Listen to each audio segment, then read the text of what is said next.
It's Tuesday night. It's somewhere around 9:05. It's time for another episode of What's on Joe Mind. We are a fan cast about the world of G.I. Joe. Points to Torpedo Mike there for asking or throwing out the phrase that pays for the honcho. Where's Mark? We got double marks. That's how much mark we got tonight. Double marks.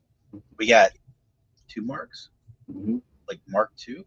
Yeah. Oh, see, that's Nowhere Manchild had the follow-up.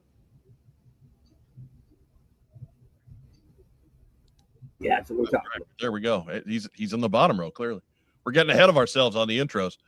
Joining me here in the top row, he is the former head of marketing for the G.I. Joe brand at Hasbro. It's the Hot Show, Mark Weber. Mm-hmm. We want to apologize to Mark Pennington, who we cut from the list tonight because we thought 3 marks was just success. It starts getting silly at that point. Yeah, it's too much marks. Oh no! Too much mark. Too much. We're at maximum mark right now, so y'all can mark out this episode of What's on Joe. It's almost What's on Mark's mind, right? Racktime Rob is off again as he continues to battle his bronchitis. He's doing better. He's right. No. Again, sounds like an old dog fighting a vacuum cleaner, but not nearly as often. So he is doing better. He's dragging himself to work this week.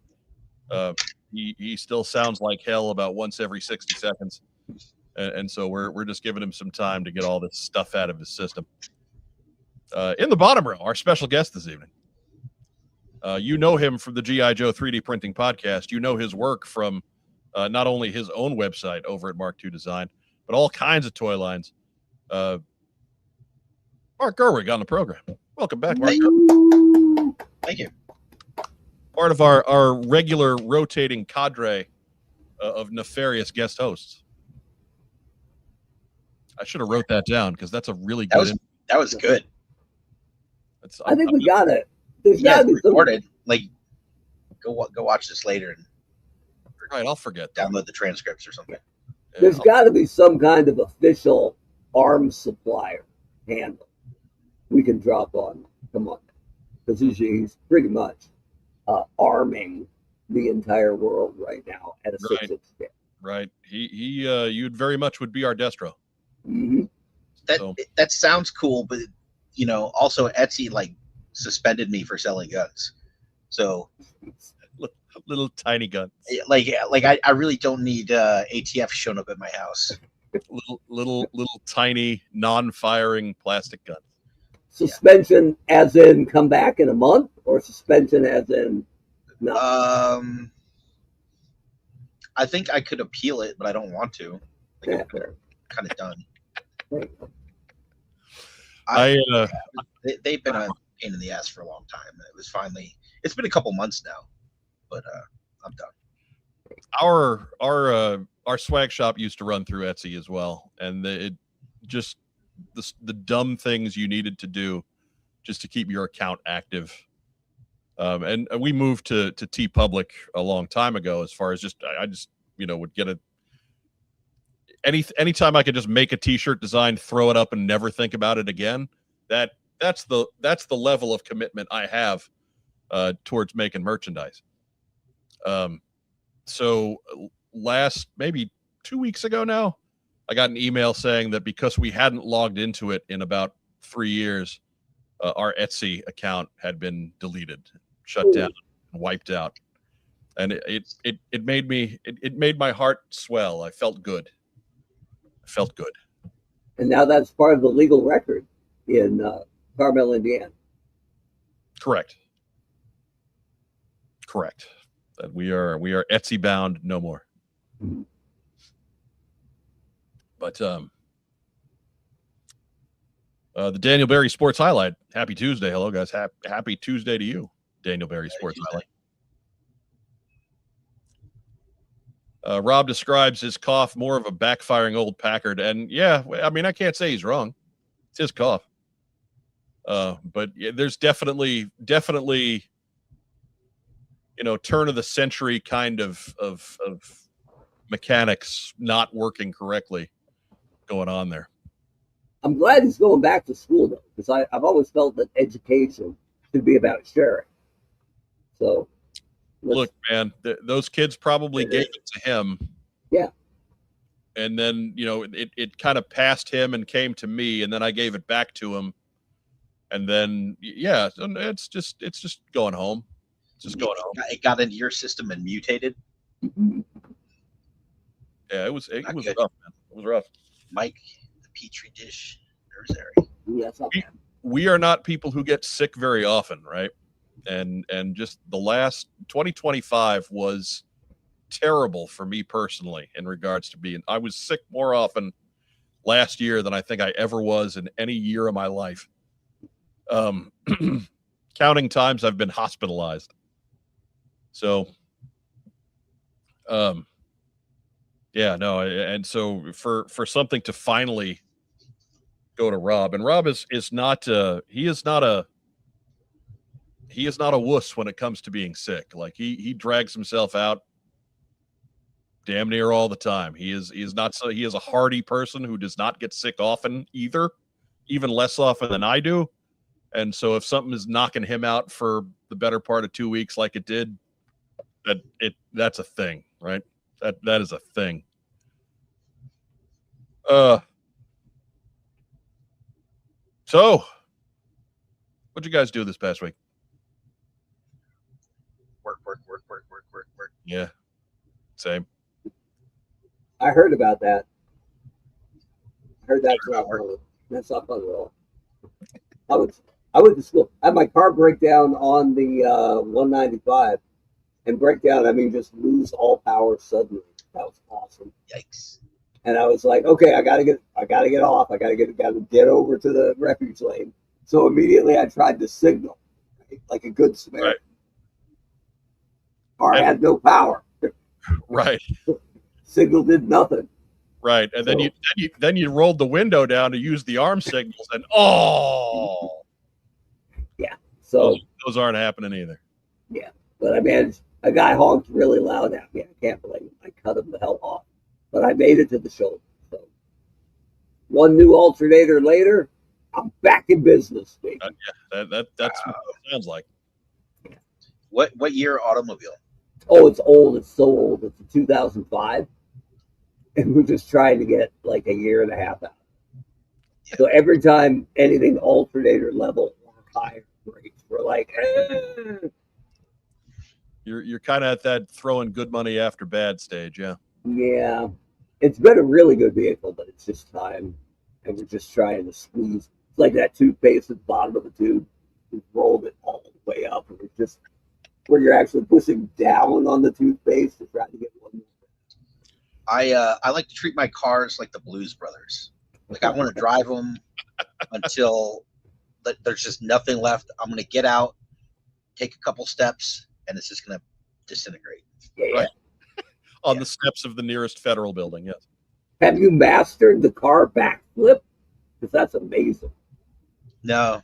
He has. I need to find some on-ramp construction so I can try and get real airborne. He's being modest, Mark. I saw it happen in Iowa.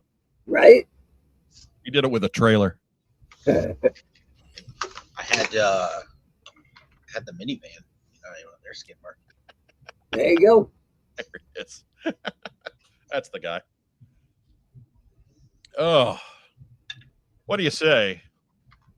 We actually got some news this week. We're not in the news, so let's get to the news.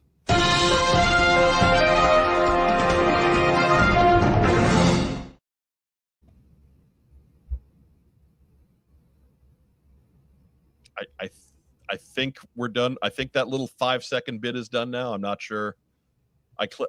All I know is I'm clicking buttons and the computer just stares back at me tonight. So if it wasn't there, I apologize. If that's what your question is, it played it. Okay, good. First news item. That's right. You got double power. Right? Dueling marks. And it's another week, so it must be another reveal on a Haya 1/18th exquisite G.I. Joe. This time, the Cobra Eel taking its turn in the spotlight. And again, this looks like a pretty faithful recreation of what we got in Classified a couple years ago. Looks neat. Does have that new modern backpack, which had people all at Twitter. And then they put out the retro carded version, and it was exactly the same, and people got even more at Twitter. But we don't care about that. Technically, this is the retro carded version of the eel. Right. Note the blue strap on the harpoon gun. Right.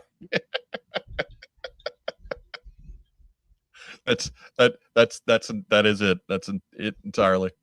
But again, about $30. This is going to hit early next year. So any order you put in for this, don't expect to see it for a while. Mark Weber, you're the Haya guy. What do you think? I mean, the eels are always good, and it's a great photo. So I'm digging that. I'm just looking at that bitchin' pair of Crocs he's wearing.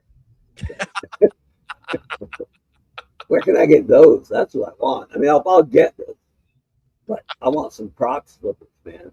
That's what I'm going for. Mark Gerwig's Croc story made its way into our shorts reel. If you guys haven't gone and watched our shorts, our shorts from I watch your shorts all the time. Well, right? Wait a minute. Be very clear here. We want you to watch our shorts, not watch our shorts. Yeah. I mean, if they want to do laundry, some jumping jacks, I'll watch. Big difference, man.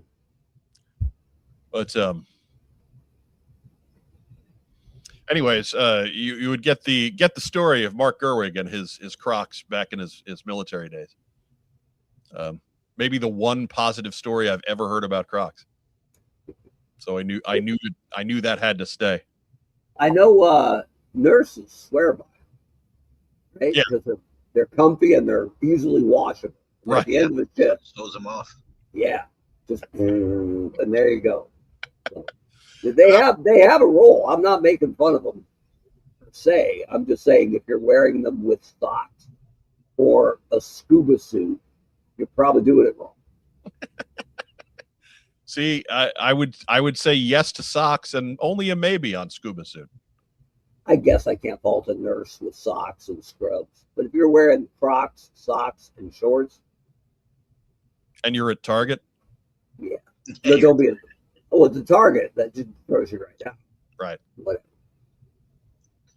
But this guy looks good, and that's the important part. Yeah, you can't go wrong with the eel.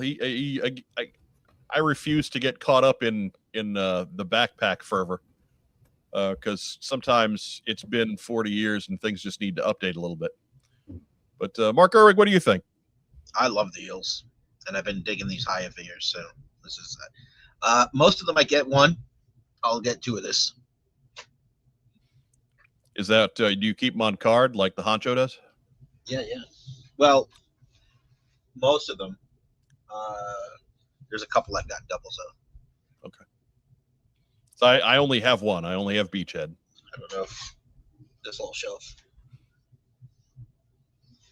And Mark got me one that is the Honcho sent one along, and that one remains on the card. And then I bought one on my own, and that one came off of the card.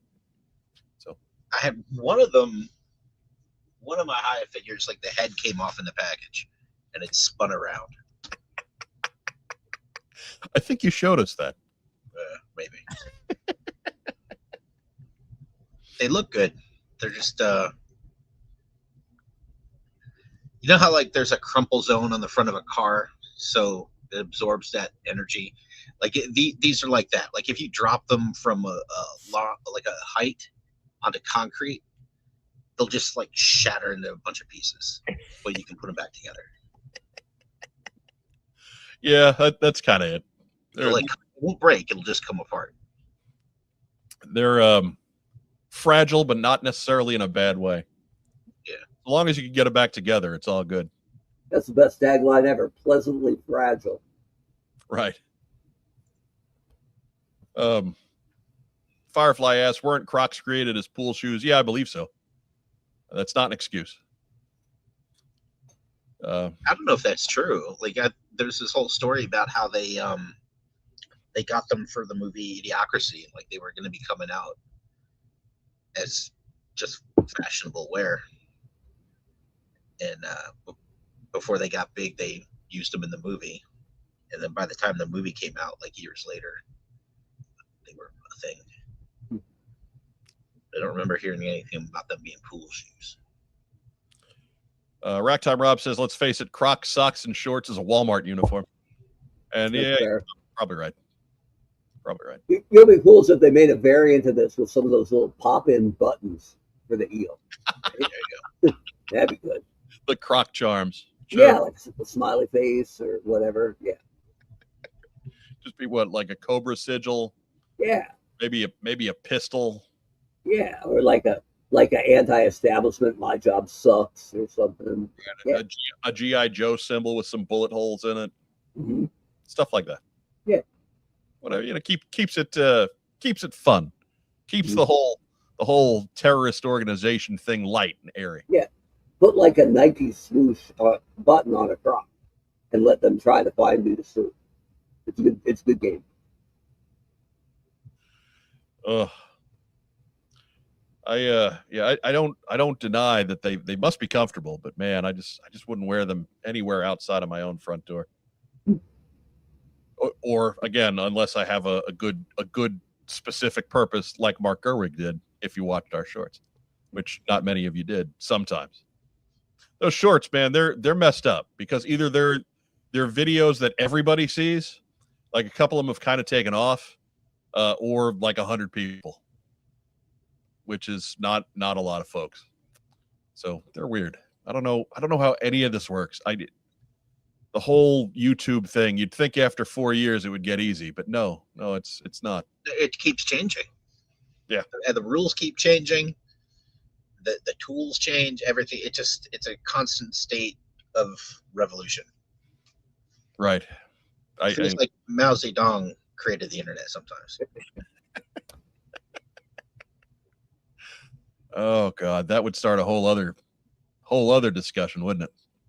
Because somebody watching this video live thinks that you're absolutely right. Yeah. That you're not making a joke. You're 100% correct. It's about time we got a new conspiracy theory going. Right. Well, just next time I see that one, I'm going to attribute it to. Do you want it to go to Mark II Design or the G.I. Joe 3D Printing Podcast? Like attributing the creation of the internet to Mao? Yes. I'll take the hit on that one. Okay. All right. Write that down in your little red book. Sure. Anyways. So yeah, Cobra Eel, wherever you get your Haya toys from, you can't get them from Haya, remember. There's any number of dealers here in the U.S. that import these guys. It's going to set you back about $30, and then shipping on top of that. So, yeah, it's still all very vague, but that again, and that'll be in your hot little hands this time next year, theoretically. Next news item.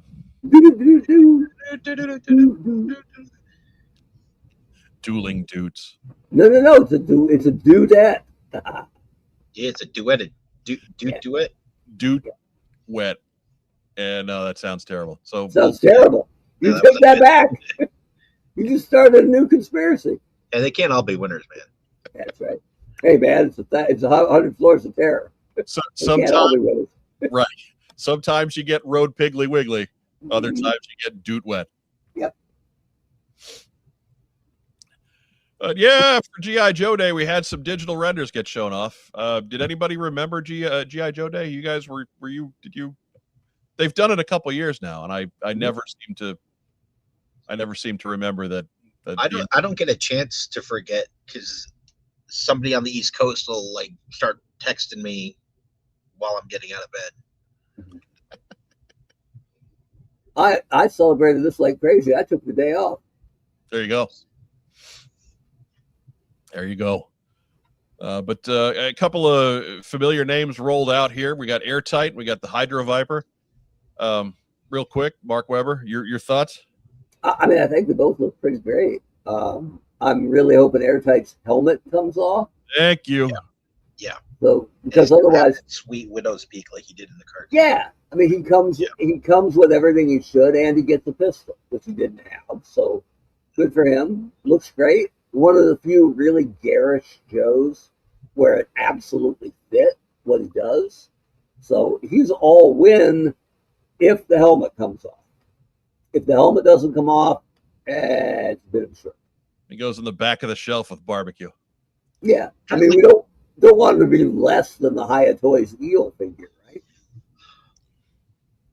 Or what was that? We got a removable helmet on Airtight more than 10 years ago in the 4-inch scale. So I there's no excuse not to do it in classified scale, right? Yeah. How about that Hydro? I don't know though. Like, if the helmets come off, typically that's what we see in the render. I agree. I don't think it's going to come off, but it's a shame. Yeah, I have a feeling that you're right, but I will, being a digital render, I will always allow myself to be surprised later. I think Mark made a really good point, though. Airtight's one of the few Joes that had a really unique unhelmeted look, right? Just because of the hairstyle and the Green Goblin, Harry Osborn kind of thing, or Norman Osborn thing he had going on. So that'd be a big win here. But come on now, Sunbow Barbecue and his gap teeth and his afro. Come on, they had an opportunity there, missed it. That was early in the line though, when we got Mark Weber's favorite classified figure. He's around here somewhere. Anybody? Yeah, I got one for sale. Still? Yes. I maintain that that's not an excuse. That's in the chat. They're saying the helmet comes off. It's confirmed, so that's good. Okay. Confirmed. Yeah. Well, like every other confirmed by an unofficial source. So sure. Yeah. I mean, again, might turn out that way. I hope it does, but I will. I'll hold out my healthy skepticism. So Hydro Viper, what do you guys think? This was always one of my favorites. I love the Hydro Viper. I've been waiting for this one. Yeah, he's fun. It like the spear gun could be a little bigger, but that's a pretty minor gripe. If it's in the holster, I'm guessing. Plus, he can spin it like Doc Holliday. That'll be cool.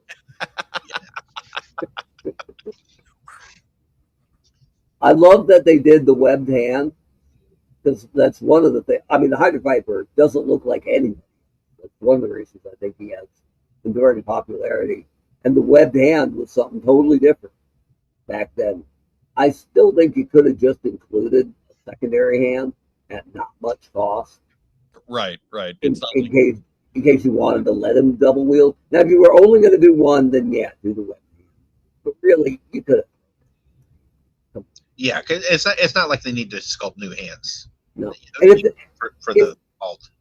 And if they want to go nuts, they could have given us 2 extra hands, right? Mm-hmm. So you had your grabbers and you had double webbed hands. That would have been amazing. Yeah, you gotta have those. I mean, for a line that pays no royalty, right, at all. So, and they can use some of that money they're saving on not putting any accessories with Star Wars or Marvel. Right. So.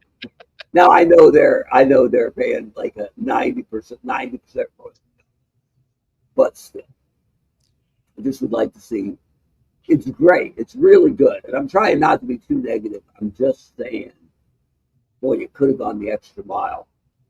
They might be doing it on Airtight, but they could have done it on Hydro Viper too. And I'm going to make the same point as Firefly here.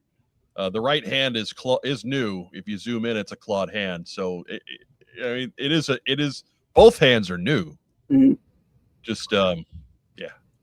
So that is interesting, because I don't know where you necessarily use that again.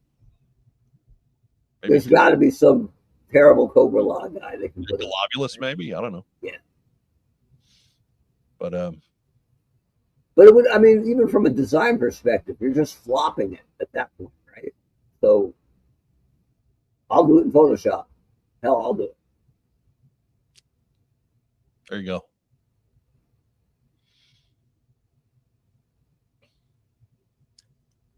S. Myers, hoping they find a way to add another hand of the Hydro Viper. At least they match the vintage.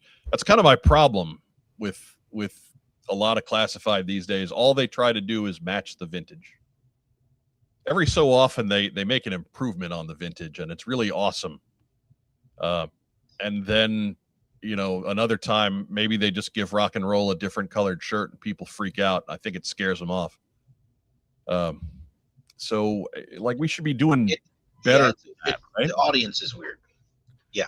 Like on the occasions where they've had the freedom to be creative, they've done great. Like look at Crystal Ball. Right. Like, expectations were on the floor and they crushed it. Both of these are very, very much like the originals. Yeah. But you know, Crystal Ball was a deluxe figure and a retailer exclusive. So why don't they get to be creative on this mainline stuff, right? I mean, in fairness, Airtight's coming with a jump rope. He never had that. So, and he was a practical Joker guy, right? So he's towel whipping somebody with that. Probably footloose in his giant diaper. Let's get some of the air out. Yeah.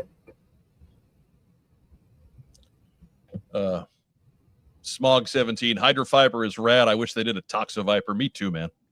I want version 1 Buckethead Toxo Viper. Yeah. Because partially because Mark hates it. Is that the one that looks like a duck?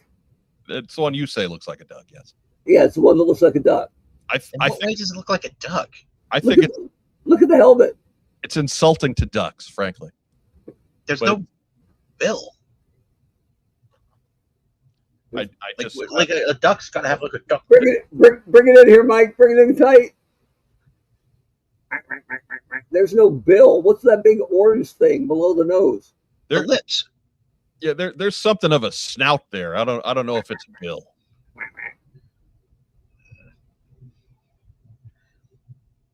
And if you say it doesn't look like a duck, look at all those varied colors.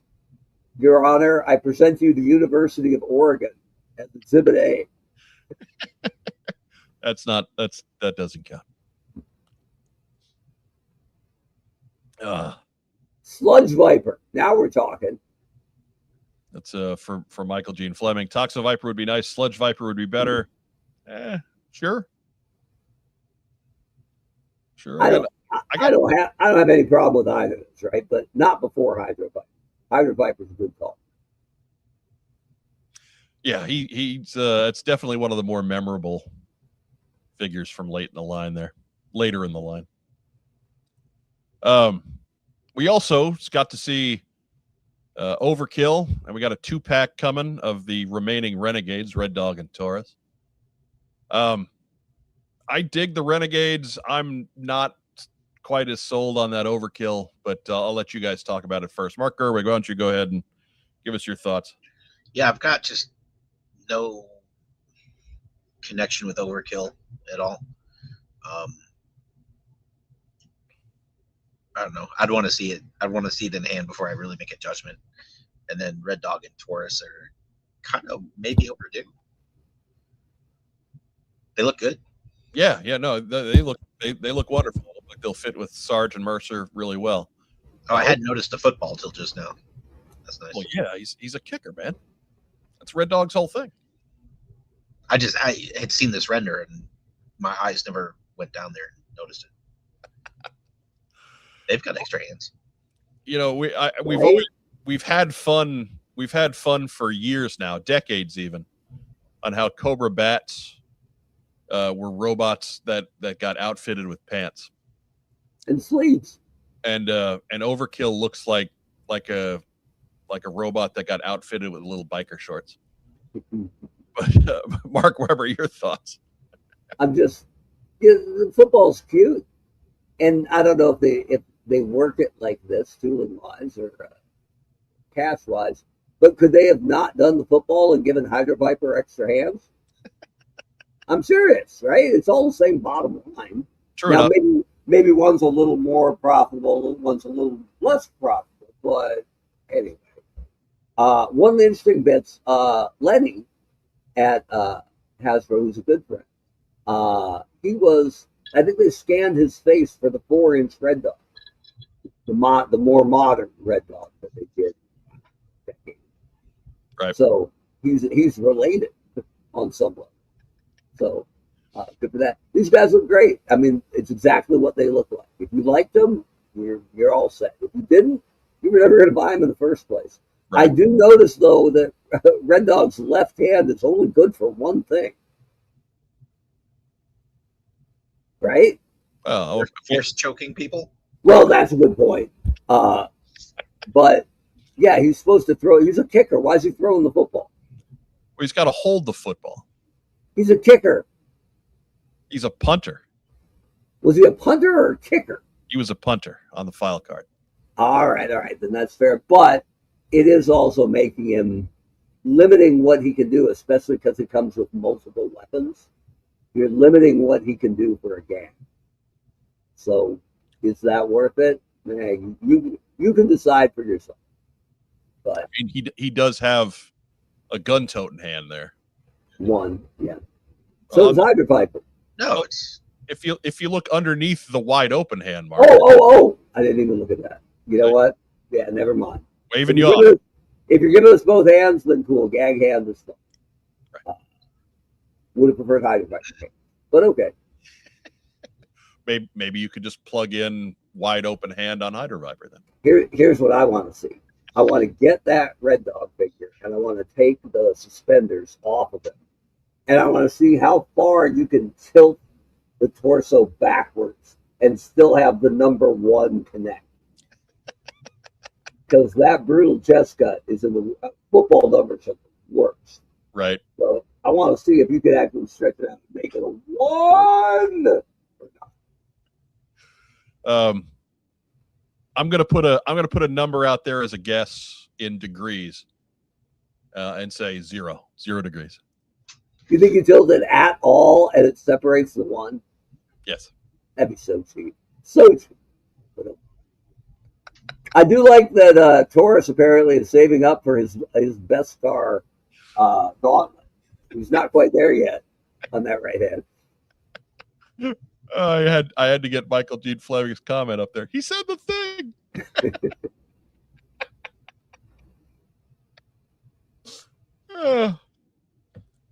Mamu Nestor with that's a grab ass hand. I mean, he's a football guy, so yeah, it stands to reason. Right. In the comments, though, if he's a punter, why does he have a T, Mike? That's not me. That's Smyers. Look, maybe the T is why we're not getting an extra hand on Hydra Viper. Maybe. Could be. But I remember the file card said that he was the meanest punter in the NFL, and he got kicked out because he ground his after he got his foot stepped on. He linebacker. I mean, let's be honest though. Meanest punter in the NFL is like best Cobra Lock character. I don't know, man. I mean, Shane Leckler was at the Raiders for about 20 years. Old Australian rules football guy. I wouldn't mess with Shane Leckler. Well, I mean, I wouldn't. Punters tend to be kind of big guys. I'm a lover, not a fighter. Kickers tend to be little weenies, but punters tend to be a little bit larger. They have to actually make tackles and stuff. I mean, not often, but that's why you got Overkill in his running short. Right. That's your linebacker. So, I can't help but notice that it looks like that chest panel opens. I think we're going to get the Buttons McBoom Boom style machine guns that pop out the front. That'd be cool. If it fired caps. Do caps exist anymore? I don't think so. I mean, we have a generation of kids that tried to eat Tide Pods. We really can't give them any amount of gunpowder. That's true, but were they? Well, yeah, because then I was going to say, well, they were eating Tide Pods to try and be ironic, but then they would just try and eat caps to try and be ironic. Yeah. So that takes care of me. Yeah. But how many kids die that first weekend? 6, 7, probably.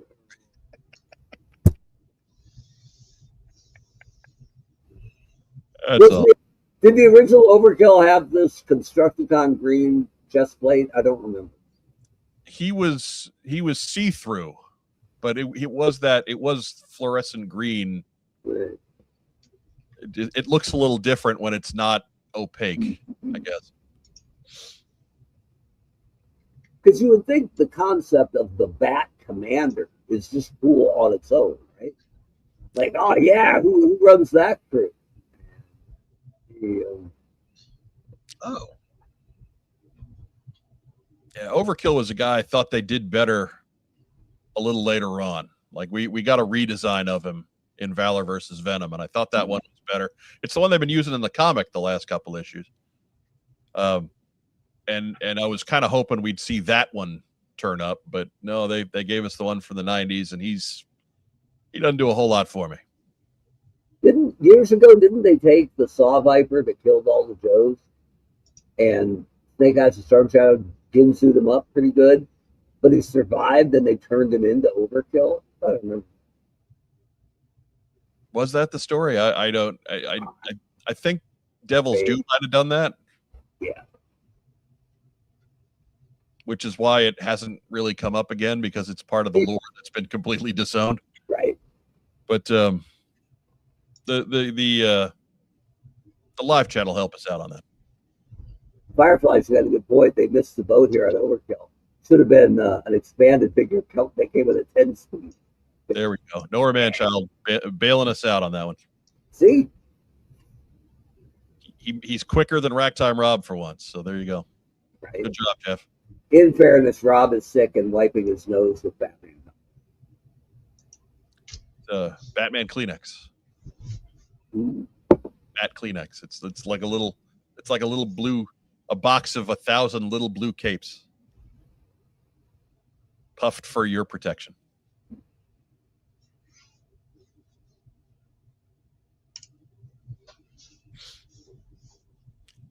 I like that Mamu Nestor has given him the nickname Robert Skeleton. Okay. It does kind of look like Overkill has a really bitchin' bayonet on the front of his big rifle there. Not true, but he does not. No, he doesn't. He doesn't have a scimitar on the front of it, though. Not a bad idea. Right. But I know Overkill is my anecdotal evidence on Overkill is that a lot of folks seem to really enjoy the looks of this figure. I am not one of them.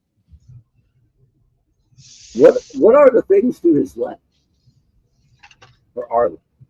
I believe those are hand attachments. Yeah, it's like a hand attachment. But the knife and second one down on the original Overkill, like it was like a weird gun that came up and it attached to the claw hand. Right. That's okay. That thing, if anything needed a redesign, it was that thing.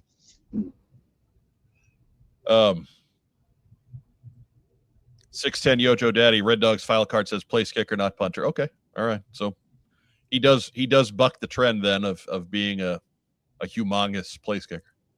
Yeah, and the hand is a new joke. I mean, again, little locker room grab ass. It's all right. It means we're getting Captain Gridiron in the Flash series, Mike. So that's good. There you go. That works for me. Look, I don't care use that football. Who they send Flash out in crates with. Who cares? Come on now. We're well past due. They made the rifle. They made the backpack. Look, man, my whole impetus on it was, you never know how well sales are going. They don't release figures or anything like that. And so early on, when you're not sure how classified's doing, it's, we're in a lockdown or we're coming out of it. You don't know what people have or what people are getting. I was really concerned that Flash just wasn't going to happen. I got a feeling he's probably going to happen at this point. We just got to sit and wait for it. I mean, is it just him and Grand Slam in the 13? From the original bunch, yes. Those are the only two that have not turned up. And honestly, they could use parts, a lot of parts, with a new, vest and thighs. They'd probably make it. Right. Well, I mean, you can do a second Grand Slam, and sure, I'm sure they'll come up with other creative things to do. Yeah. That does open the door, not just for brutal chest cut though, Mark. We could also have brutal thigh cut. It's not bad. Yeah. Ready for that, baby. That's all I'm saying. Just make the pads like a holster, right? Just rotate it around. Right. As a secondary, you could. I'm just saying. This is every designer out there is like, oh, good, the marketer has ideas. Yeah, I got a lot. They're all good. We don't workshop nothing. No, and I got an X-Acto knife. So come at me, bro. Right. I'd say that those designers are actually at your door right now. Right. What are you doing? What do you need done? Why do you have an X-Acto? Put that down. Don't get blood on our prototype. Oh, also, you got to see. I think the winners of this, if this is one wave, Zanya with an updated Chameleon swap skier, and then a Ninja Force Zartan. Can you beat Ninja Force Zartan? I don't think so. I mean, past the fact, if you don't like Ninja Force Zartan, then sure, it's a pass. But if you like Ninja Force Zartan in all of his cheesy glory, as many of us do, that's a real good rendition. But man, Zanya and that swamp skier, I hope that swamp skier shows up somewhere else. Otherwise, there's going to be a lot of spare Zanya figures going unused in never made trades. Mark Weber, your thoughts? I mean, it looks great for her, but she was such a minor character. Right. You know, it's good they put her with something you have to have. Right. That's good planning. Now, since she wasn't, I mean, I know she wrote it in the comic books or something, fine. But if you were going to put somebody with it that didn't, if it's not Zartan, right? It could be anybody. So, I don't know. You think they're ever going to make Zanzibar, right? I think you could have picked somebody. Overkill. Like everything's on the table. Yeah, exactly. Right. Could have been Burnout, right? Could have been whatever. So it's fine. The skier looks great. I hope it's sturdier than the original, right? Man, I was good with my jokes, and it was hard to keep that swamp skier vertical, or as vertical as it gets. Right. So, I same, and I could not keep, like, it broke on me, and then pieces started getting lost, and so I believe the only thing I've got left of the swamp skier is the crate that Zartan used to right. Yeah, you couldn't break the crate.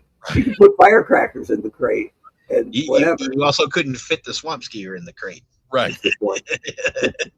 Good point. To their credit, though, man, Zanya comes with a lot of stuff. Yeah. So they dressed it up. What do you think the price point's going to be on her? Like $60, $70? Oh, I don't think it'll be that much. I think she'll be a deluxe. But definitely a deluxe. Maybe she's coming with that thing. So maybe the size, maybe like one of the pet figures, like $45.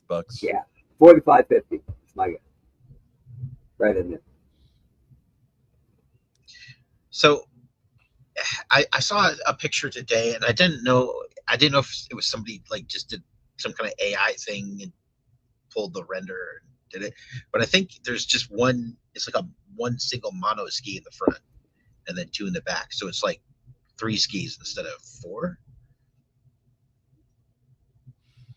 Has anyone seen anything like that?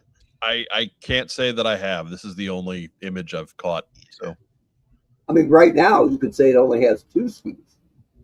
Well, it's just an orthographic view. So where the rear right ski is hiding the other one, but I don't know. That's a big word. I'm gonna look it up. and then Ninja Force Zartan. I kind of dig that he's got. They gave him you have bowstring options. Mm-hmm. That's classy. So you can he's not going to be useless posed on your shelf. What's the deal with the I don't know what it's called, the pickaxe thing? What's with the silver extra handle? It's probably on Ninja Force Zartan, that scythe axe thing. I'm sure that it's just a handle cover that has another little blade edge to it. How would you use it? Is that meant to? Is it like a fist guard? I think so. Okay. I don't think. No, it's another blade thing. I think I used to know what those were called. They had them. I think it's both. In the beginning of the Golden Child, with Eddie Murphy, one of the characters had those things. I'm gonna check it out. Right. I mean, Mark, that's a movie that I caught that one once on cable, probably 30 years ago. So I don't know. It's such a good movie. I speak fluent Golden Child. Hey, Bird, you see a little hairy Christian midget out there in the tree? I want the knife. Please. I'm not saying it was bad. I'm just saying I've only seen it the once. So I am no help to you. I mean, it kind of spoiled the misnomer back then that Eddie Murphy's always good. Well, I mean his bad stretch didn't start till a little later. Yeah. I mean, not much later, but Vampire in Brooklyn was no good. That was soon afterwards, but it was not unlike the cratering of Adam Sandler after The Waterboy. There's a real fall off after that for a while. He's a serious actor now. Well, now, sure, but look, man, that dude's 60 years old. He's allowed to be doing different things. We'd be even more bored if he was still trying to make like Big Daddy 4. No, dude. If I was Adam Sandler, I'd be on Waterboy 9. It'd be great. Better Waterboy 9 than Grown Ups 3. Yeah, it's fair. I'm going to the transfer portal. Great.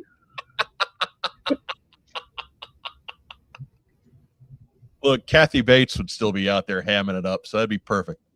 I'm all for it. Give us Waterboy 9 transfer portal. The NCAA didn't create the transfer portal. I created the transfer portal. Henry Winkler's still around. No, we're good. We're good with Waterboy franchise. Go for it. Yep.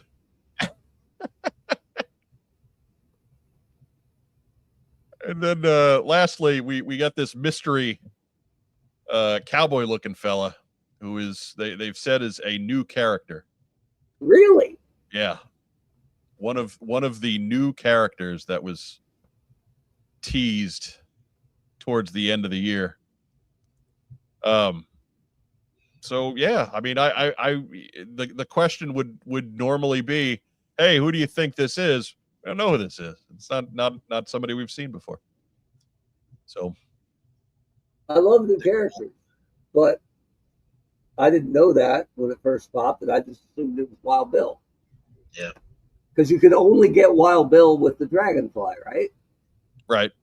And there are different color schemes and ways to do Wild Bill, and he's one of the few vehicle drivers who's such a character that he could absolutely sell on his own.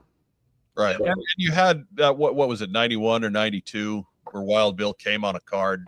Mm-hmm. And the Teddy Roosevelt Wild Bill. So that you could of course do that guy, but they did not. They said this was a new character. So we will see come pre-order time. Joe Fan 84 has it dead on, and I've seen this mocked up online. I hope that's Brave Star. Does that count as a new character? I don't think so. No, I don't think so. I don't think so. But Sam Myers does say too they're doing a retro card Wild Bill as well. So all right, maybe that'll be Wild Bill in his Sunbow colors, like the blue, yeah, the blue with the orange vest and what have you. Hey, all new characters, God bless them.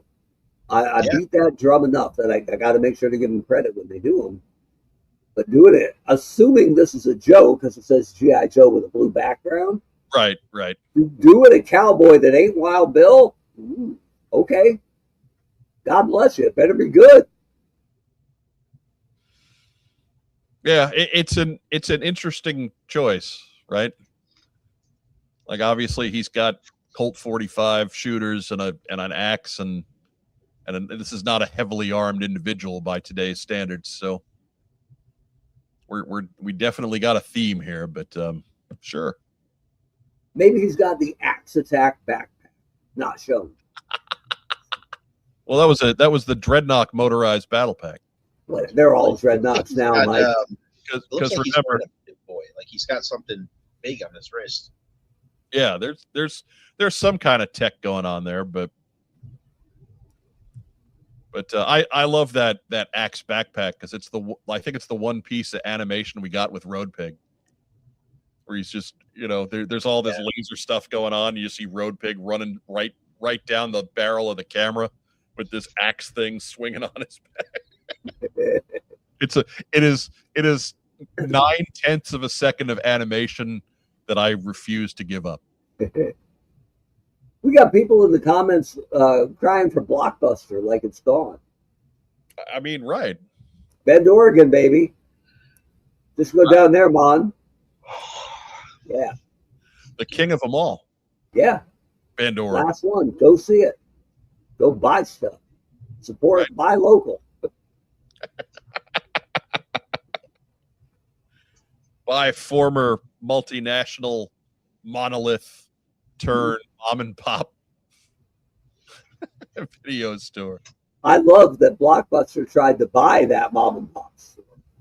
They became a Blockbuster franchise eventually without selling. And then now they're the only Blockbuster. Now they're the only Talk about man bites dog. Right. Oh, here we go. Joe Fan 84 snipped it out. Sergeant Misha. Who is that Cowboy October Guard guy? I mean, sure, but he's not new. No. He's existing. That'd be something to finally say, you know what? Tensions are down. We're going to do the October Guard. Here's Sergeant Misha. I'm with Rob on this one. This is Corporal Randolph Agarn from F Troop. Absolutely. Okay. Absolutely.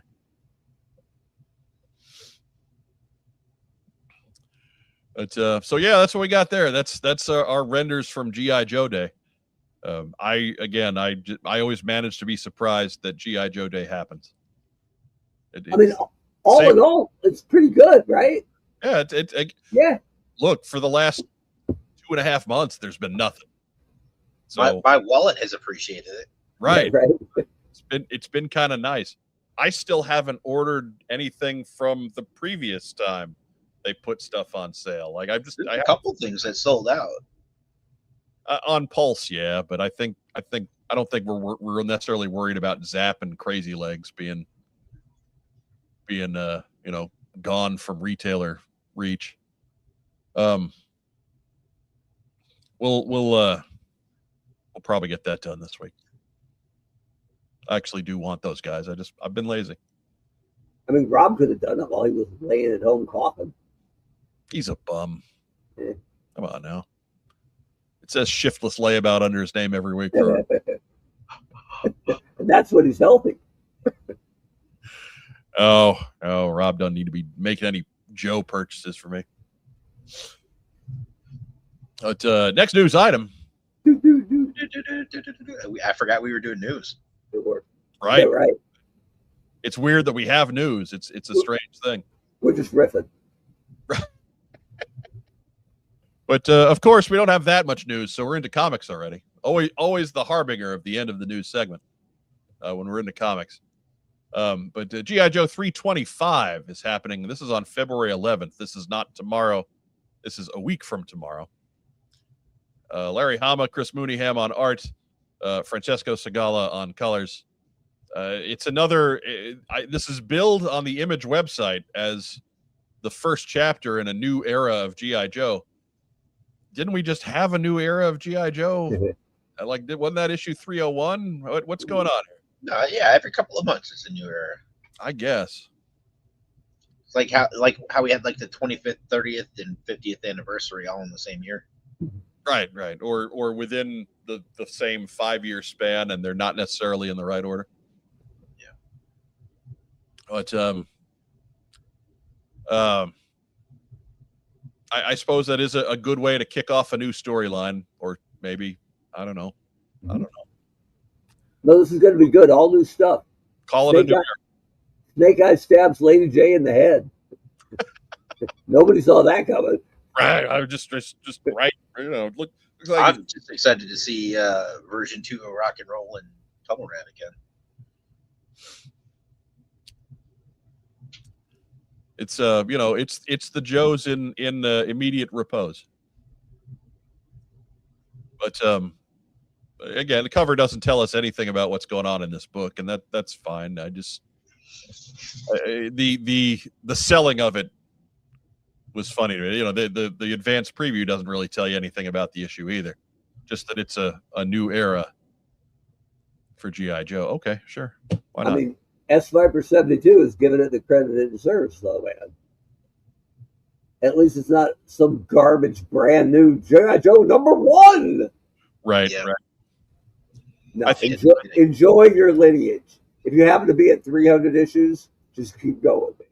Right. You'd think there would be some pride there. Mm-hmm. But I have a feeling that's only going to last as long as Larry Hama's writing the book. That's fair. As soon as he's done writing G.I. Joe, out the door. So But enjoy. that's all right, because that would be significant, right? As opposed to let's sell an extra 4,000 books. It's an all new #1. I saw an ad today for a big Joker reveal in Batman #7. I'm like, my ass, Batman It's #7. not Batman #7. Batman number 4007. If you had any guts, but whatever. Right? I mean, Lord knows they've doubled and tripled up on Batman so often. 4007 is probably about right. Is that Hawk between Lady J and Roadblock? I believe so. Yes. Is his hat on backwards? I can't. I was kind of. Is that like a beat up hiss that they're? Yeah, I think so. Sure. It looks like Hawk is Ken Griffey Jr.ing it, which I never really took him for, but whatever. Yeah, I can't tell you what's going on there. I don't have it. It's not big enough for me. Okay. Yeah. Anyhow. And then the following week, G.I. Joe 19, as Duke wrestles with an Autobot and probably loses. Don't headbutt a robot. Right, it's a bad plan. Bad plan, Duke. I mean, especially a guy as prone to head trauma as Duke is, canonically. That's just not a good plan. But Josh Williamson on writing, chores, Andrea Milana, Lee Loffridge on art. Again, that is February 18th. That is Racktime Rob's birthday. Maybe he'll be back by then. Ooh. But again, so if we're looking at the comics schedule, tomorrow, Squadouche from the Energon universe. Real American Hero is the following week. Also, Transformers 29, and one of the more interesting bits, I think, Transformers UK Compendium, Book 1, which is all the stories that were published over there, but not published real easily over here. And then February 18th, G.I. Joe 19. Next news item.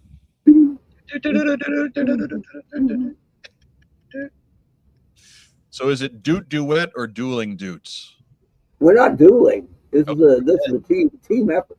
It's duet, like a tandem, dude. It's duet then. Okay. Doot dudes. That's us. Like if it was dueling, I would do, and then he would go, and then I would go. Yeah. And we would fight to get the last dude in. And the show would be 5 hours long. I don't think 5 hours has happened since the Gary Godso era, but it did happen. Well, we got Super Bowl. We got to talk about the Super Bowl. I mean, let's plan it for next time. But I'm gonna have to have like some coffee, and Yeah. I'm gonna have to have a pregame. Yeah, I am not prepared for 5 hours tonight either. That's for certain. We haven't even talked about the Super Bowl yet. We all know they love the football talk. Right. On Joe Mine. Especially fantasy football. Yeah. But we do have our G.I. Joe Fundmes. They are all listed down below in the description.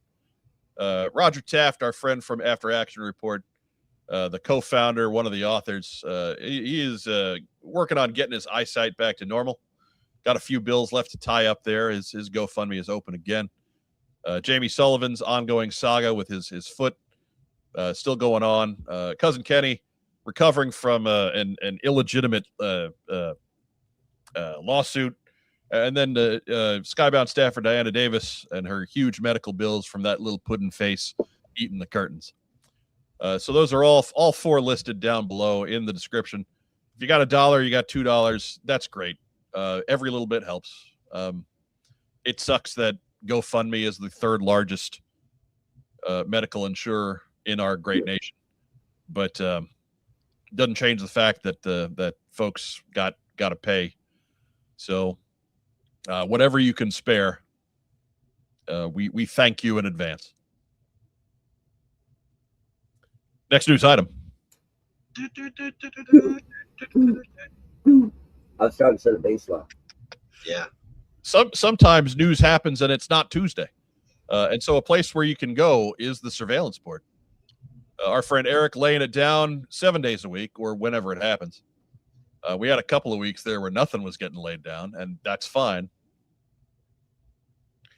He's not going to make up what's on Joe Mind based news the way we are. You know, he's not on the payroll. We forgive him. But head over to surveillance-port.com. Why did he take the tough one to spell? I don't know, but there it is. You may have to pause the video, type it in another window, and then restart the video again. Whatever you have to do to get surveillance in there. Your browser will probably remember it the second time. But surveillance-port.com, and then come back on Tuesday night. We'll talk about everything. Next news item. These aren't so much news items as gratuitous plugs, but sure. That was. Yeah, buy our stuff. That's the old. It's not on sale right now, so keep in mind if you're going now, it's not on sale. I just forgot to take this out. Remember, we are hitting the road this spring. Our first calendar date is set. We will be at the Ohio Toy and Comic Show on May 24th. That is Memorial Day weekend. Mark Gerwig checking his calendar. Am I going to the Ohio Toy and Comic Show? Yeah, I'm gonna look into this one. Let me know. We know people, Mark Gerwig. We know people. So, but we will be there in Westchester, Ohio, just outside of Cincinnati, just 8 minutes away from the famous toy department. So you guys, that's like having a convention next to your convention. But yeah, we will be there. Be good to see you. Come on out, say hey. This is close to my mother-in-law's place.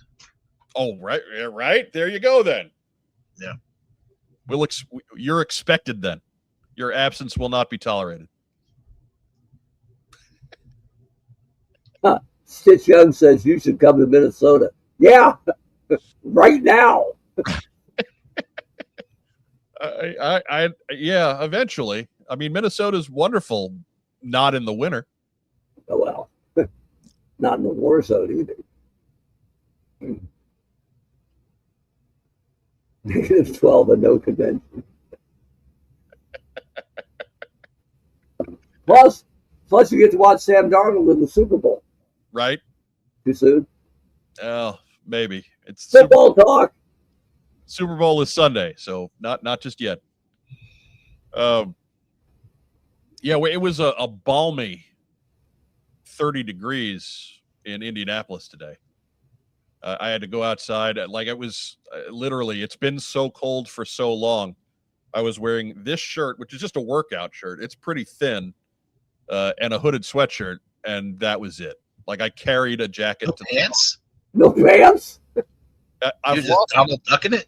I've lost some weight, so the shirt's pretty long now. So So he had fans washing his shorts. right. So you just got to be careful not to walk on top of some great wholesome woman in red thing. Right, right. So long as I'm staying on the lower level, then it's all okay. Nobody called any cops on me. Gotcha. But also, I work in IT. There weren't a whole lot of women around. That's a terrible joke. Anyways, but yeah, it was about 30, so it felt like springtime. And I didn't realize this until I had to drive like an hour and a half to go to a meeting for work, and I didn't realize it until I got out of the car. That despite what my senses were trying to tell me, hey, it's pretty warm. No, the car was saying 30.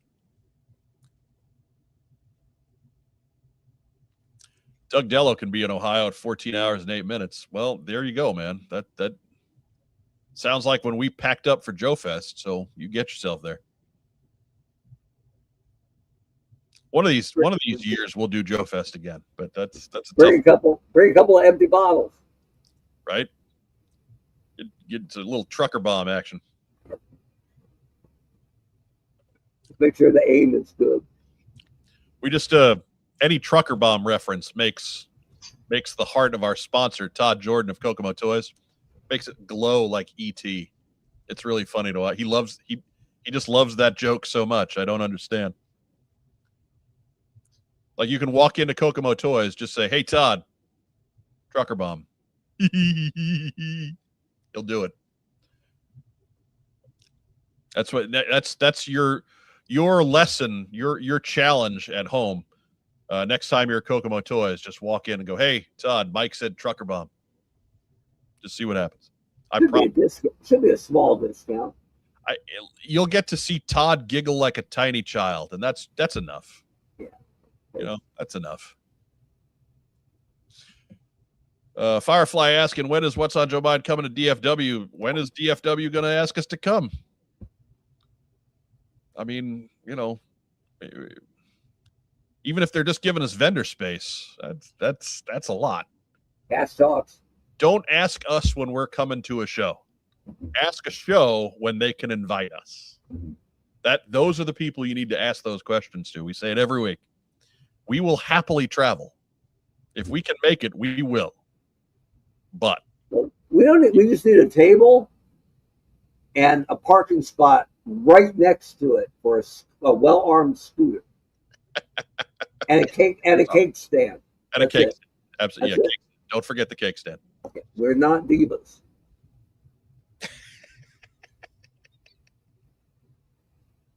Oh.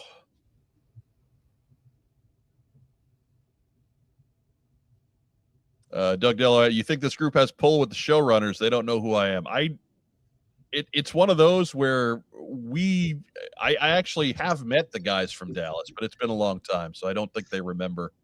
Yeah, Greg's really cool. He's nice.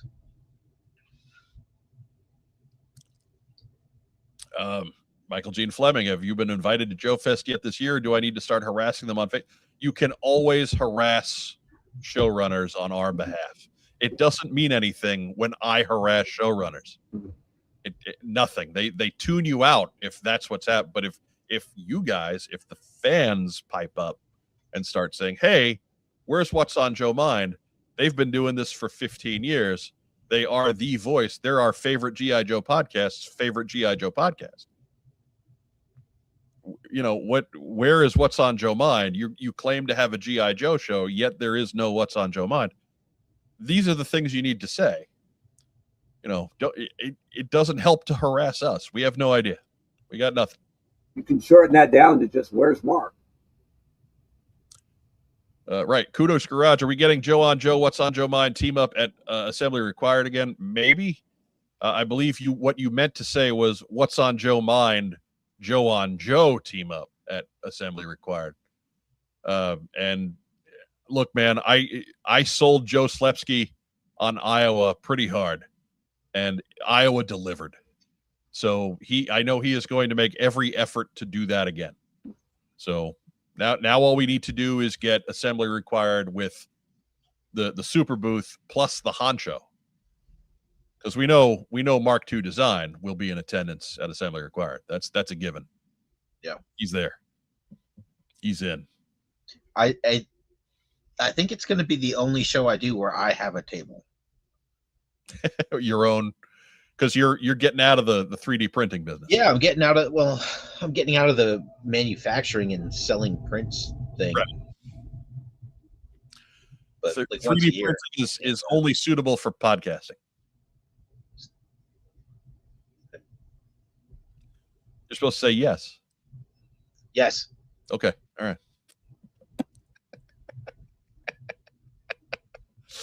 Oh. Yeah, Rack Time Rob laying out demands that do not reflect the actual demands of our show, although it would be nice. But bowls of M&M's separated by color. That one may have to stick. That one may, because I really only like the red ones. The other M&M's.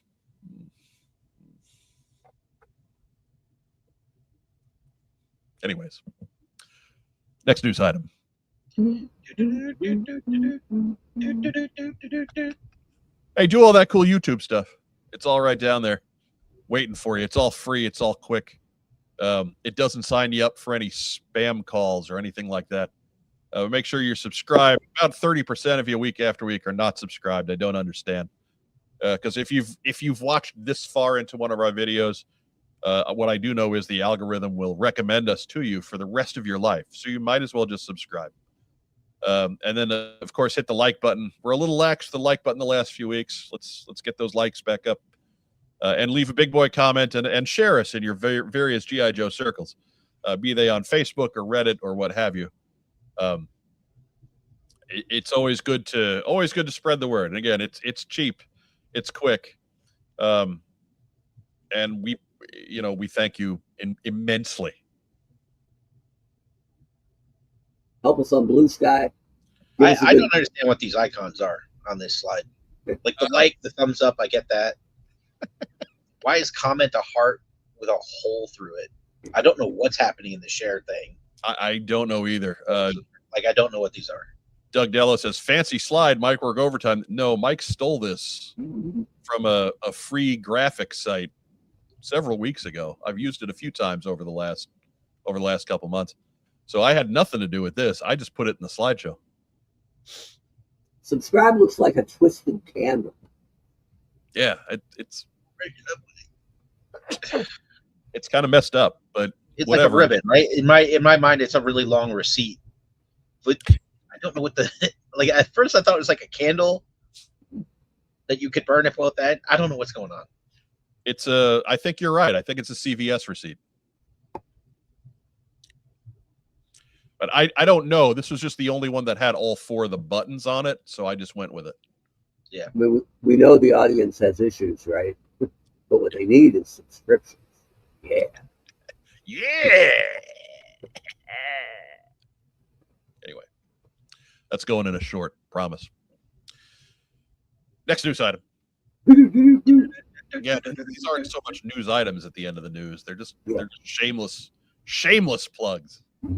We are the hussies of the live stream sphere. I feel like we're 30 minutes into the show. Oh no, this is a good one. This is the big one. This is, if you watch our viewership, this is the beer right there. Right here. G.I. Joe 3D Printing Podcast, happy to present Chunky Tank Kitty and his Meowler tank. We need to get Michael figuring out another exclusive. Of course, we need to get to a show where people would want that exclusive. So, anyway, I mean, any show you go to, they're going to want it. I suppose. How about a 2-pack of Chunky Tank Kitty and a short fuse nobody wants? People like short fuse. Yeah, and 2-tone pants. People didn't like him as much as they could have liked him, but they liked him. Yeah, they liked him because. So for the last couple of weeks, I've been telling myself I'm going to get a new slide for you guys for this. We're trying to overhaul things a little bit, be a little more consistent. We've got a new host. The very handsome Shane Long. So we had there's a gentleman who does some really great designs and printing. It's called Rowdy Toys, and it turns out that him and Shane are absolute doppelgangers. And at Joe Fest last year, like dude walked by me. I'm like, "Hey, Shane."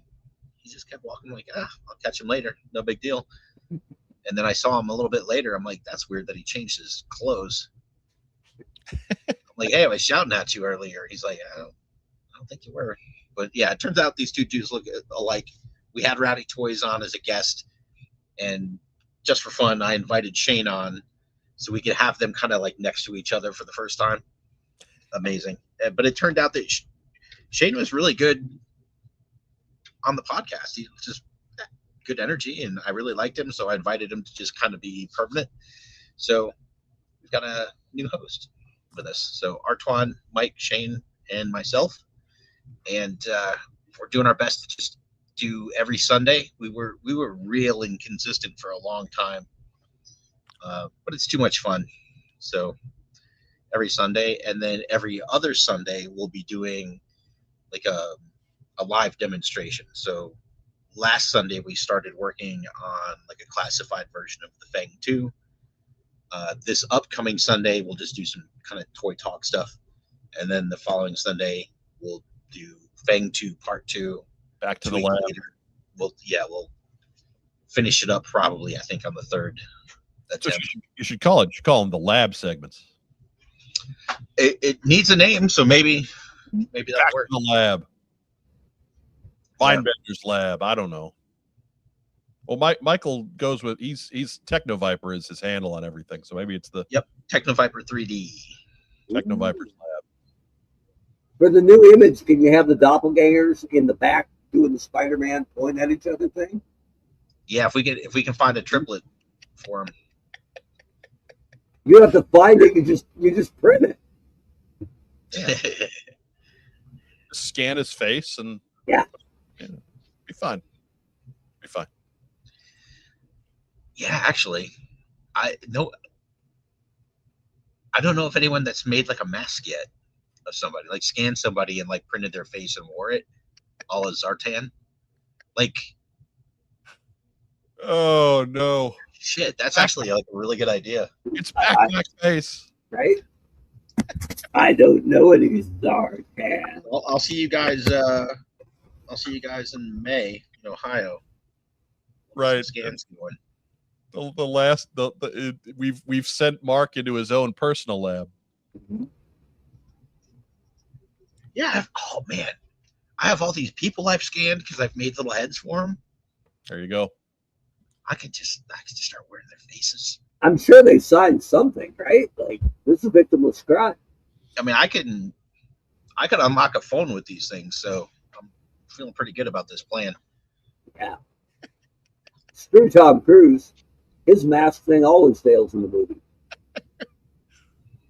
We do have the G.I. Joe 3D printing podcast linked up in the description below. If you just look at just after Mark's name in the description there, it's right there. Mark Gerwig of Link Blam. So make sure you're clicking that link at some point and subscribing to their channel as well, because it's easy. Again, it's cheap. It's free. It's fun. Everybody likes free. Yeah.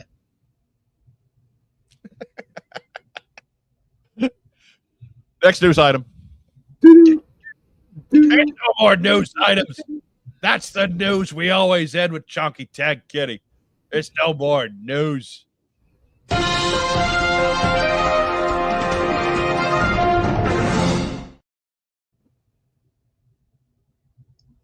Muted and unmuted. I didn't have to touch anything. See?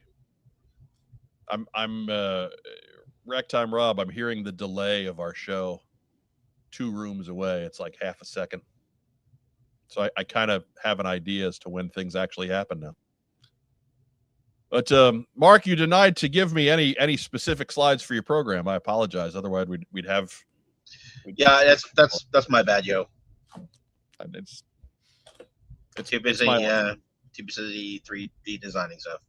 Normally, I'm a little bit more available on Tuesdays, so had I been home to harass you, I'd have harassed you, and we'd And have it gotten still it. wouldn't have got done.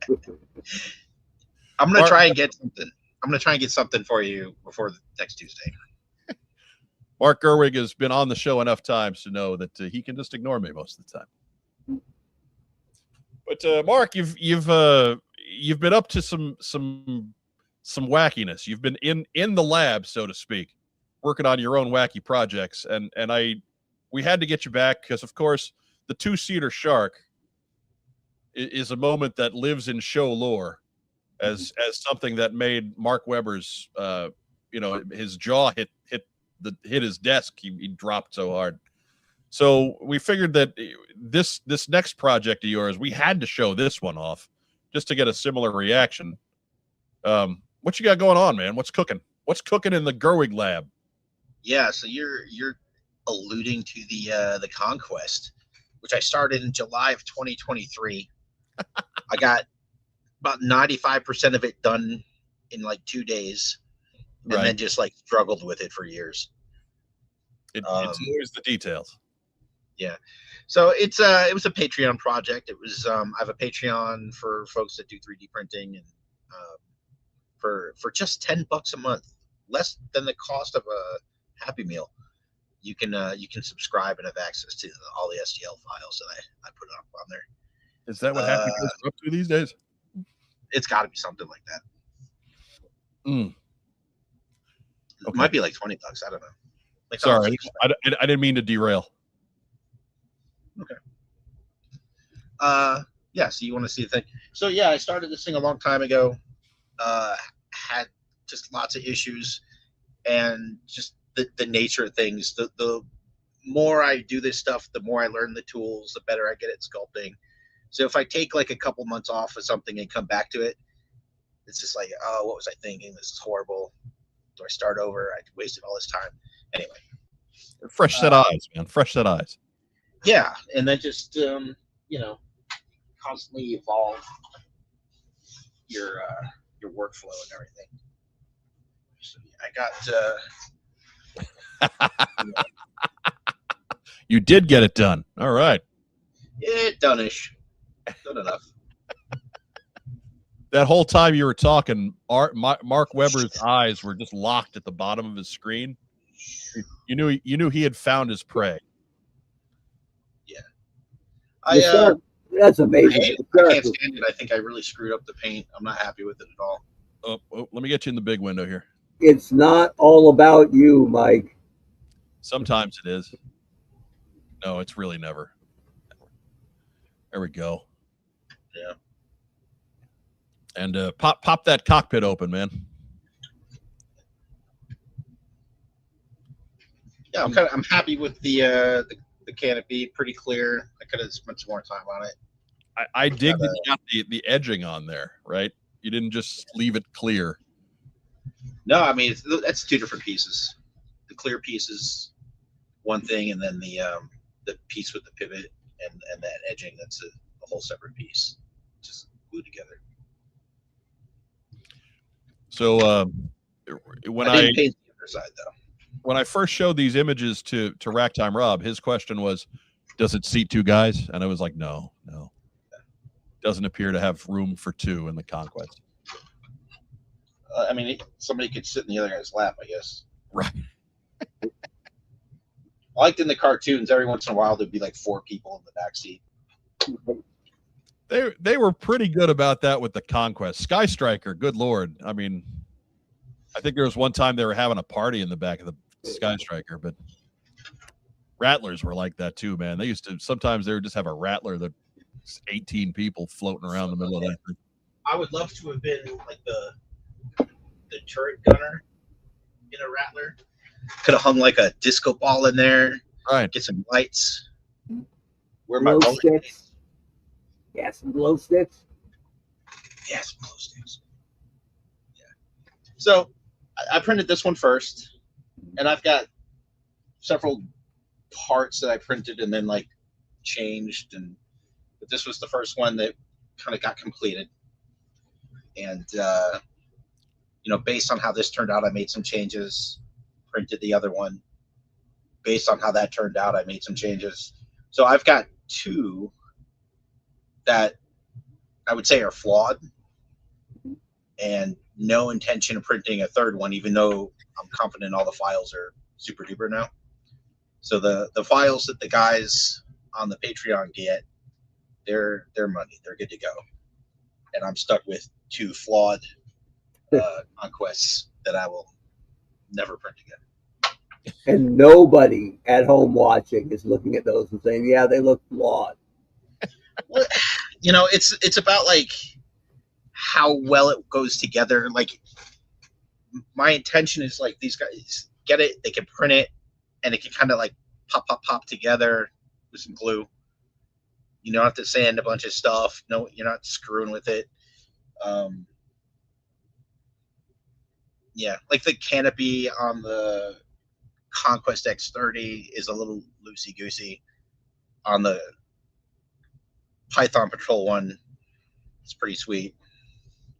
The front landing gear on the first one is real wiggly. Yeah. It's funny because I was never a Python Patrol guy, but just visually, there's no comparison. I was never in any of the sub teams. Well, that's not true. I think we kind of got into Slaughters Marauders when we were kids. We got a bunch of that stuff, but certainly no Python Patrol. But yeah, like it's visually, it's so striking. Yeah, it's really nice. Yeah, I never minded those too much as kids either. Tiger Force was a little hit or miss for me. Mark's hatred of Tiger Force is well documented. Yeah. But Python Patrol was ranged from being terrible, if you think of the Crimson Guard, to being pretty sweet looking if you think of the Viper and the stun and stuff like that. Yeah, the biggest problem with Python Patrol for me now is like canonically the vehicles that they did in Python Patrol were the stun, which is trash, the Asp, which is awesome, and then this thing, and that's it. Yeah. I mean, there's no reason you couldn't Python up a hiss. I think the stun had a thing to pull the Asp. I don't know, man, because there was a seat back there. Remember, they had that little. Hold on a second. Mounted on the back. I'll grab something. All right. Mark's gonna go do the homework just so we're not grasping at straws like we were with. Holy shoot! I can't hit buttons today. Just so we're not grasping at straws like we were with Red Dog. If you had a Python Patrol hiss, then you could hook the Asp up to it, right? At the trailer hitch, and then you could haul ass. Thank you, Mark. Going back to a joke that I think we made back in 1984. See, but it's new. Just the old little one. Don't get your hopes up. All right. We'll try and settle back down. Yeah, there's no tow hook. Yeah. So you do that. No way to pull the Asp. I mean, the stun's minimum speed is 95 miles an hour. Maybe you don't want it pulling things. Right. The Asp would just be kind of levitating 6 inches above the road the entire way. Right. It's good to see the flags on a stun. Aren't those flags like 100?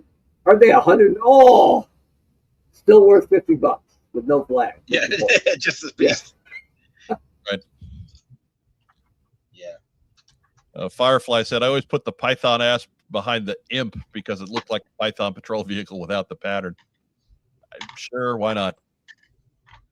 I always thought the Imp kind of looked like an Asp, but it really let itself go. Right. I like the Imp. I was a big fan of the Imp. Yeah. I thought the Imp was a neat little thing. I don't, but it, like, the Imp was something that very clearly had to be piloted by a bat and only a bat. So something that could take the exhaust of a rocket right in the face. Right. Yeah. I was going to say, that's where your Toxa Viper goes, Mike. Right. That giant Tutankhamun helmet.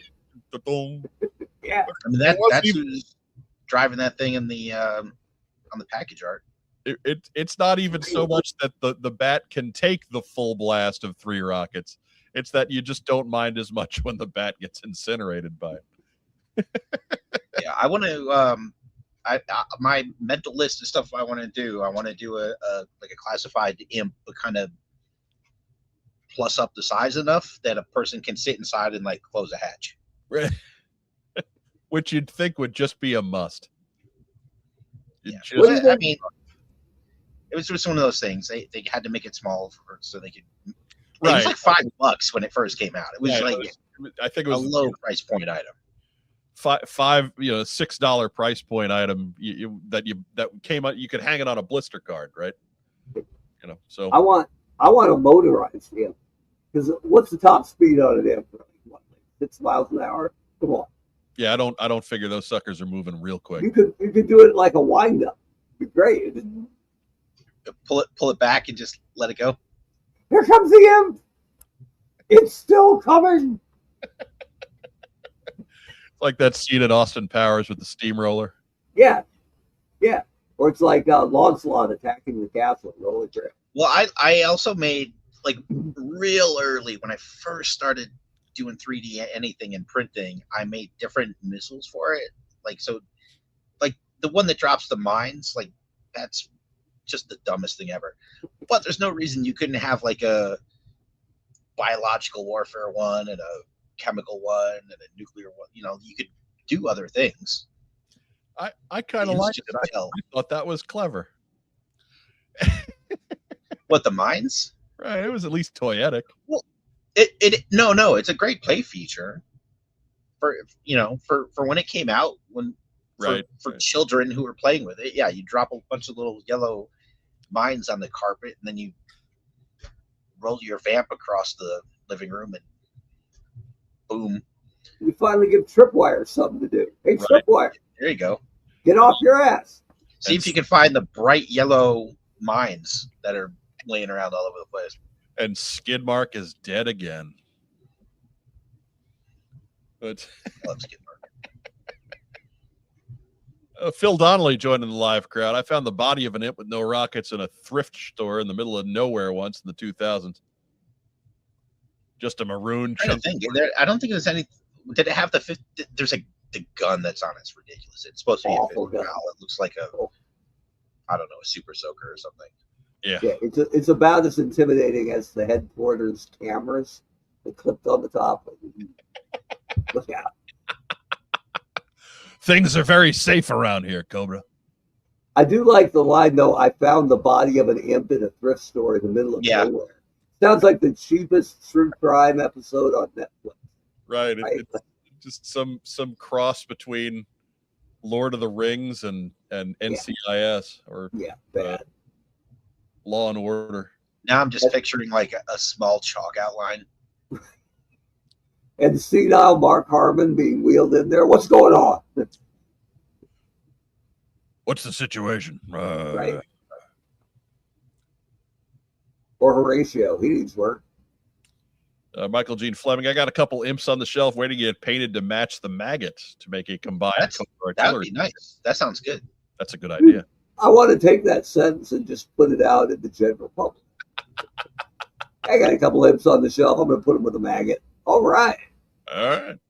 Sounds like a Tinder profile. No one's swiping. Only here, folks. Rock and roll.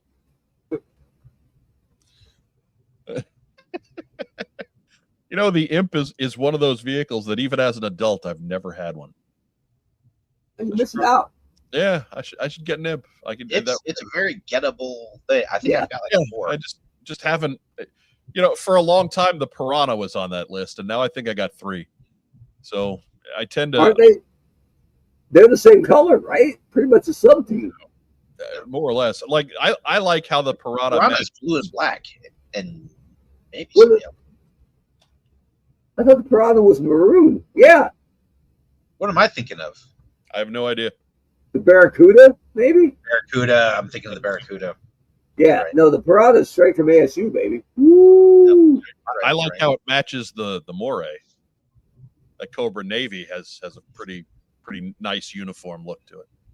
Yeah, you just can't Python patrol any of it. No. because it looks like you just spilled black paint. Right. That's right out. Right out.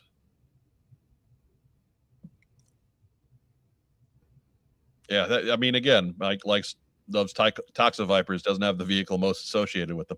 I'm not sure why that is, but I mean, I get it. It was on the, but you know, Flash was driving the bomb disposal, and we don't necessarily link the two of them together for all time. I think the Toxaviper is made to drive the really slow imp because of the limited peripheral vision of that helmet. Yeah. Something If he wants to slow. look left and right, he has to turn his whole. Yeah. The leaky suit brigade has its privileges. Yeah. Which When is when he does left, right, left, he actually has to make 3 turns. he's got, he's got to turn like Michael Keaton in the first Batman movie. There you go. Whole upper body torso thing going on. Is that because that suit had no neck articulation in real life? Right. It nothing. So, Mark, I realize now that I have to specify. Be Mark, more specific. What? We did have one other thing that we wanted to make sure we got to, and that's a package. I still don't know which Mark you're talking to. Right. I said Mark Weber. Oh, I'm sorry. We did have a package that went your way that we want to make sure that we got to this episode. I don't know if I should shake it. I mean, you didn't open it at all, so you're No. doing fine. Okay, all right. Let me get you in the big window. Oh. I don't have. Come on, computer. There we go. Okay. I don't really have the Mike's box, live unboxing thing. I can play that. Opening if you want. Fine. Mike told me, "Hey, somebody sent you something." I said, "Really? I didn't get it." He said, "No, they sent it here." Oh. Yeah, they sent me something too, right? Like this was part of it. Okay. And I didn't send this little fella along. He's for me. Honestly. So. And what do they call it? Like in a movie, if you show like a gun on the wall, eventually you have to use the gun in the movie. You know what I'm talking about? Yeah. Is there a term for that? I can't. What's that? I've heard it once, but I don't remember what it is. He just did it with that X-Acto knife. Right? He pulled that X-Acto knife out earlier, and in my head, I was like, why does he have that? That's weird. I was showing off the box with Mike's address on. You can't do that. That's valuable. Yeah. So, man, there's all sorts of stuff in here. So there's a note. I'd read the note. I should read it? You should read the note is part of it. So yes, you should read the note. Did you read my note, Mike? Well, yeah. That's not the box. I get it now. Okay. This gentleman of What's on Joe Mind, it was time to send this to celebrate the great return of the Honcho. Something to add to Mike's list, the unofficial mascot of the show, and the greatest force in the universe. And plus, he will return in Avengers Doomsday. Another pawn in life by the cheapest big spender. P.S. I sent this in a Walmart box because if it was in a Target box, Honcho would have had to destroy the box. Actually, if you put it in a Target box, it would have been canceled. Right. But the Walmart box did not make the voyage. It is not the original box, unfortunately. So but I did appreciate that. So with apologies to our friend Carson, but this is the real Falcon right here. How do you make Falcon better? You give him red hair. You get. I mean, he couldn't stay here, right? There's no way that figure. There's no way that figure really had its home in my place. That is a Honcho figure. That's the Honcho's mascot. I'm trying to monkey with my camera. Anyway, that's badass, and it came with all sorts of stuff. So that's solid. And you're like, that's got to be it, right? Like, no, but wait, there's more. That magnificent ginger bastard. Right? So, and a lazy bastard custom to boot. And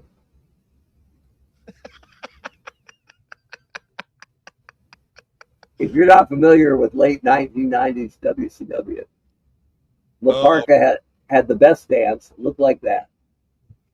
And he also decided he was going to just start bringing a chair to him with him and declare himself the chairman. I wish that was how it worked. I would have been the chairman of Hasbro a long time ago. and he's clearly been busy because he's got the CMLL championship around his waist. Good for the park. So the park was awesome because he was a luchador that had like 50 pounds on every other. Right. He's coming to the ring at about 240. Yeah, it's like when I play basketball on the 9-foot rim with the third graders. And then midway through Laparca's reign of terror, he was like, "I'm gonna start bringing a chair too." What's funny about that is when you're playing basketball with the third graders, you do the same dance Laparca did. Pretty much. You know. And the only problem with this guy is no chest articulation. You really can't pose him at all. No, so you can't like bend him back and see how far his spine goes. He is He has arms and head. That's it. But that means he'll never tip over. Right. He's solid as a rock. So. Matter of fact, hang on. I think I could do a reenactment of one of those 1990s lucha matches. It was kind of like, right? If only young Rey Mysterio there. If only he had Red Dog's hand, we could. And then, of course, with the chair.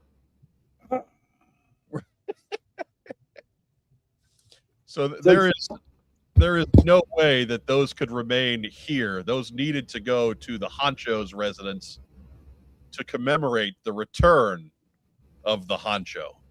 I appreciate it. I really do. I'll find a spot of honor.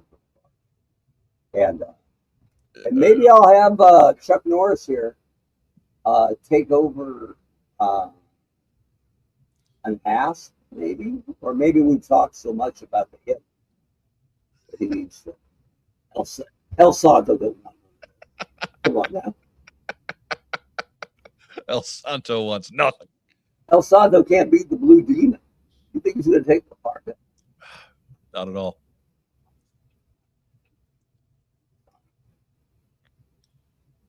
With a title belt. I saw Laparca at a tiny lucha show in the mid-2000s at a Mexican restaurant. He had to make do with hitting people with a service tray. I like when the guy in the suit, they claimed he didn't own the trademark anymore, so he couldn't bill himself as Laparca. Right. So he moved to California and started going as L.A. Park. Right, L.A. Park. Yeah. He's still alive and doing shows. Whereas the guy who they christened Laparca is unfortunately he has passed away. No. And they had there's a new guy. Whoever the new guy is in the Rumble. Okay. And they kind of flattened it. So he didn't do a dance. He didn't really do the dance. Didn't bring a chair. Like, let's see some method. Right. Let's get into this. You're Laparca. You got to take this serious. I'm telling you, there's no shortage of people who want to be Laparca.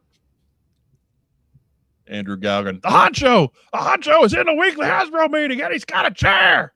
They're playing this music, but only 5.9 seconds of it, so we don't get demonetized. That's the Honcho's music. Well, hey, the What's on Joe Mind theme song is free to use on YouTube, so you can play that the whole 2.5 minutes. Just once on Raw, I want to hear come out. People, the guy in the ring goes, ooh. You do the doots, and then it rumbles in with that. Yeah, oh, man. Oh, we got a thing now. He's driving to the ring on an imp. That's the equivalent to those things that Andre the Giant rode in WrestleMania 3. Right. That's the same thing. That's an imp without missiles. That's all that is. Save the knees. Slab of maroon plastic. We have gone deep diving enough on wrestling that Mark Gerwig is completely lost. It's after my bedtime, man. Well, Mine too. I'd say that's all of us at this point. We're old. But we're getting down to that time. We're almost at the 2-hour mark. So Mark Gerwig, you've already shown off your latest wares, giving us the eye-dropping, man-made conquests from the craziness of Gerwig Labs Incorporated, Mark II design, if you will. Do you have any shout-outs? Shout out to Chaz at GI Customs. So if you guys are on the social medias at all and you have Joe stuff showing up, you've probably seen some of the stuff he's doing. But started working with him a little bit. He's selling prints of some of my designs, so I don't have to do it. Nice. That's the way to go, man. Yeah, he's doing great work over there. Anybody else? Well, I can always shout out my 3D printing co-hosts, There we go.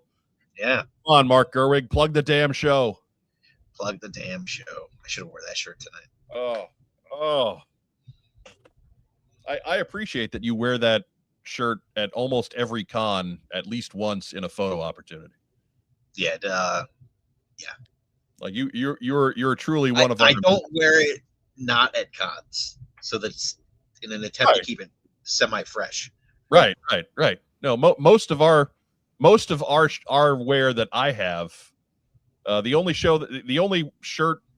What's on Joe Mind shirt that I have that I wear in regular rotation is the one with the logo. Like that one I'll wear here, there, and everywhere. But otherwise, it's all about the shows. We got to keep them fresh.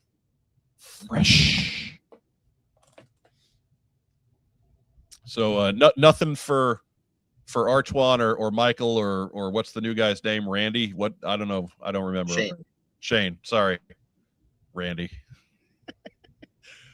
I honestly couldn't remember. I went with Randy because I was like, what would David Letterman say? And I think David Letterman would have said Randy. So. Anyways, no shout out for those guys. I literally just did it. Oh, okay, my bad. I've been up a long time today, Mark. I apologize. It's okay. Sorry, headphone issue.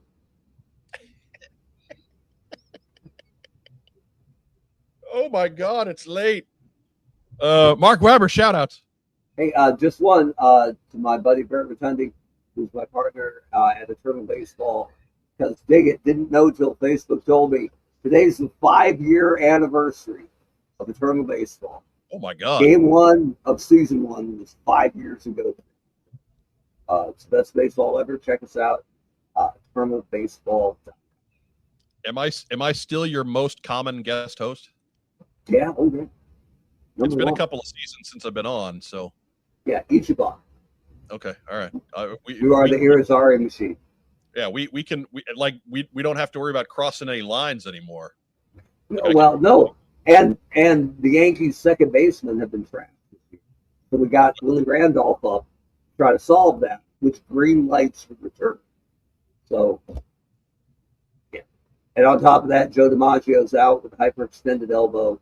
And Ellis Burks hurt himself today for your Colorado Rockies. Oh. Get used to a lot of Carlos Gonzalez in center field. Hey, that was good for about 3 years. Yeah, well, that's all you need in Eternal Baseball. Right. So, yeah. Willie Randolph, for the record, Mark Weber, apropos of nothing, he has joined the Yes Studio team. Mm-hmm. So he is part of nightly Yankee baseball again, and that makes me happy. And visually, it brings the median age down. Yeah, fair. But only visually. Yeah. Well, I mean, it's the studio show though, so he probably. Look, any Willie Randolph is good Willie Randolph. Right. He's one of the best dudes in all of baseball. Yeah, I'm down. We shout out anybody else, Mark Weber? That's good. That's plenty. All right. I'm not trying to be pushy here. I just want to make sure all the bases get covered. I'll give a quick shout out to Rack Time Rob. He is getting better, I swear. I did not. I think I've got the black lung, Pop. Mark's calling you out, man. You don't have to take that. I got his address. You can just show up on his front porch and cough a lot. Talk your way over. Was that a Zoolater? It was. He said Merman! Merman! he texted me the clip before. I was But give a shout out to, of course, our special guest, Mark Gerwig of the G.I. Joe 3D Printing Podcast, Mark II Designs. Be sure to, we've got him linked up in our description down below. Make sure you do your best to follow him in all of his various forms, be it here on YouTube or over on the Facebooks, or I hear you have a shop on Etsy. No. But I am available for children's birthday parties. Oh, well, excellent. Yeah, with your new 3D mask printing. Yeah, it'll be a good show. He pulls up in the driveway in an imp. It's you gotta get that done. But give a shout out to all of you folks in our wonderful live audience. We appreciate you showing up week after week, Tuesday after Tuesday. If you are catching us on replay, we love you just as much, actually. Strange as that sounds to say, but it is true. We love them just as much. However you're watching us, make sure that you're doing all that cool YouTube stuff we talked about before, and just clicking all the stuff YouTube wants you to click. We've had some good growth here in 2026 already. So I can't think that that's not a result of you guys taking the ball, stepping up, and doing all the things we ask you to do. So I really appreciate that. If you are catching us on audio replay, I'm almost caught up. You might hear this sometime close to when it was actually aired. So, a message from the past to you in the future.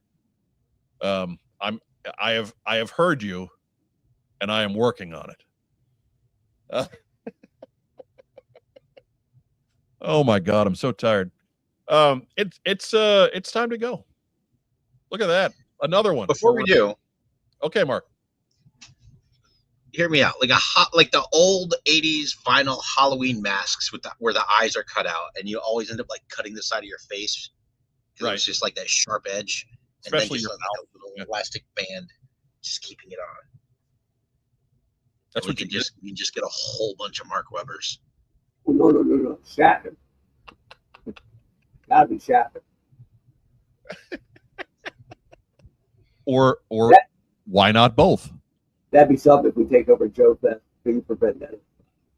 Just a bunch of Mark Webbers. Well, I'm trying to like if you're going to complete the costume, you need like that vinyl schmuck, right? Where there's no print on the back, and on the front it's like the silhouette of the whoever. Right. What would a Mark Webber be? A picture of Mark Webber on Mark Webber's T-shirt. Yes. You know how Overkill used to have the opaque chest? Or the translucent, yeah. Pretty much me.